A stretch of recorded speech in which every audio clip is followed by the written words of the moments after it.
What's up, everybody? Joe Carroll here, making another Conqueror video.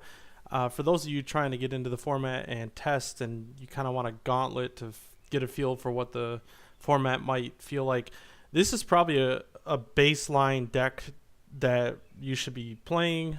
It has a lot of the cards that are in question right now about the ban list, and it's got one of the better rulers, especially now that he has Energize. This is called Necro. The deck, you play Reflect and Refrain, so you do get a green Energize. Now, none of the cards in the deck are green, but using that for colorless can definitely help you out later in the game. So just note, Reflect Refrain has been errated. You can't do the front side, this zero cost abilities. You can't do that during your opponent's turn anymore. So just keep that in mind when you're playing. Just make sure that you're using, most of the time you're going to be using the zero ability to give +2/+2 to something. So the basic idea of the deck is pretty straightforward. We're going to start right off the bat with the card that's in question, Guinevere. Sacking a Resonator and drawing 2 cards and discarding is really good. One thing that this deck thrives on is getting Necromancy of the Undead Lord into the graveyard. So this is a great way to do that. The classic Rook Egg, it's 0/2. When it dies, you search for a red creature. Typically, the first thing you're going to get every time is going to be like a Lancelot. And I apologize for the art. I don't know why Untap's not letting me look for the original art. But anyway, that's Lance. So 2 Cthulhu. We're pretty light on creatures or Resonators in this deck, so I didn't want to overdo it. But being able to sacrifice after like a late game or mid game after you've already attacked with Lancelot and it has the Necromancer on it, sacrificing the Lance, the Necro goes to the grave, and then Cthulhu comes in and gets Necro. So it's actually attacking for 7, which you can just close the game out, and you play this for free.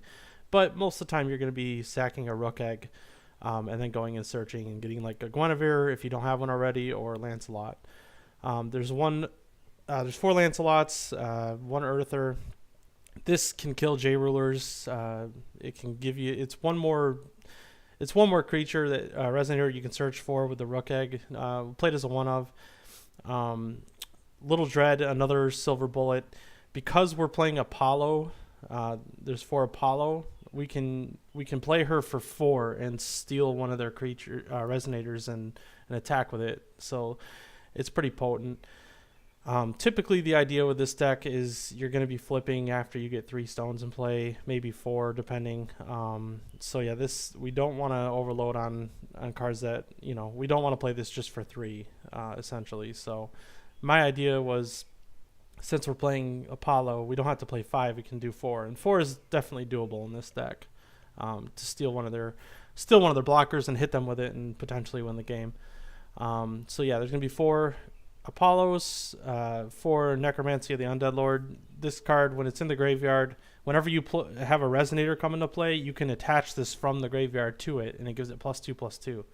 So the idea is, if they play Resonator, you play Lancelot, and then you equip from the graveyard for free, making Lancelot an 8/8, and then you use this ability, give him +2/+2, and he's already a 10/10.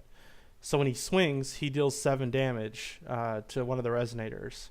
It was a very powerful combo back in the day, and Reflect Refrain was hard enough to deal with back then. So yeah, so I just feel like this is going to be a baseline to where you can start with your testing. So you play Soul Hunt, typically like turn 1. If you're going second and they play something, you can Soul Hunt to kill it, and then you can discard Necromancy.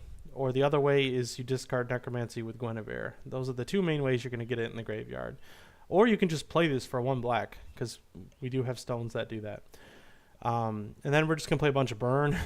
4 Lightning Strike, 4 Thunder. 2 Demon Flame, just to, if there's anything they play that's really big that we can't deal with. You can get your Lance trigger, deal 7, and then destroy it with Demon Flame. And then Blood Boil, It's a good card. If they're going to gain a bunch of life, you can stop it. Or you can give one of your resonators +8/+8, again, making Lancelot big enough to, do his fire breathing.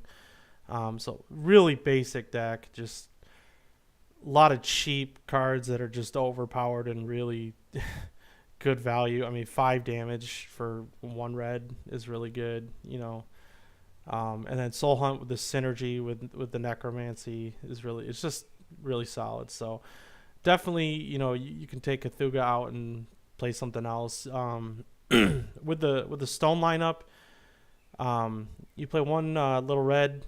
Obviously, you name red.